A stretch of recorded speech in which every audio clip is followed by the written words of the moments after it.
নমস্কার, নতুন দিগন্তের একটি নতুন ভিডিওতে আপনাদের সবাইকে সুস্বাগতম। আজ বানাবো মিক্স সবজি।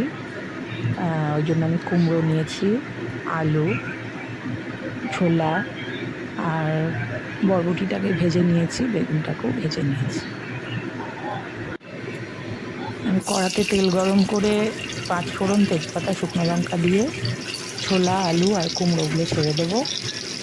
আর খুব ভালো করে নাড়াচাড়া করে একটু ভাজা ভাজা করে নেব। আমার এখানে যেহেতু পরিমাণটা খুব কম, তাই অল্প একটু নুন আর অল্প একটু হলুদ দেব। সবজির পরিমাণ কম নয়, আলু আর কুমড়োটা আমি অল্প অল্প দিয়েছি। মিক্স সবজিতে কোনো জিনিস খুব বেশি দিয়ে দিলে সবজির পরিমাণটা প্রচণ্ড বেড়ে যায়। ওই জন্য আমি অল্প অল্প করে দিয়েছি, যাতে সব মিলেমিশে একটা বড় পরিমাণ হয়। আপনারা আপনাদের পরিমাণ অনুসারে বানাবেন। খুব ভালো করে নাড়াচাড়া করে নেব। একটু নুন আর একটুখানি হলুদ আমি এতে অ্যাড করব। নুন হলুদ দিয়ে আবারও আমি নেড়ে চেড়ে ভেজে নেব ভালো করে। আমি একটু ভাজা ভাজা হয়ে গেছে, আমি আদা বাটাটা দিয়ে দিলাম।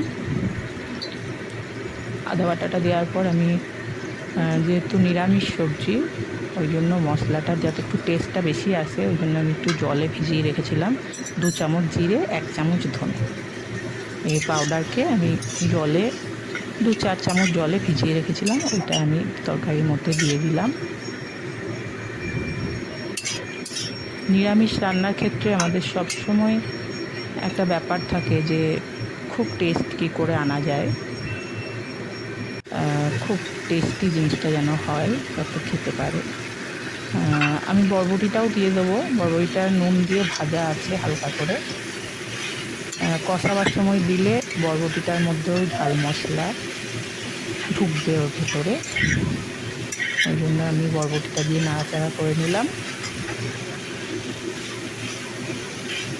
আর বেগুনটা আমি লাস্টে নামাবার সময় দেবো, নইলে বেগুনটা গলে খুব একটা ঘ্যাঁট হয়ে যাবে। ওই জন্য আমি বরবটিটা দিয়ে নাড়াচাড়া করে নিচ্ছি। একটু ঢাকা দিয়ে সেদ্ধ করার চেষ্টা করব সিমে দিয়ে, কেননা খুব বেশি জলে ফোটালে তরকারি ভালো লাগবে না। আমি এখানে হালকা করে একটু জল দিলাম আর ফ্লেমটাকে বাড়িয়ে দিলাম, যাতে ফুটে ওঠে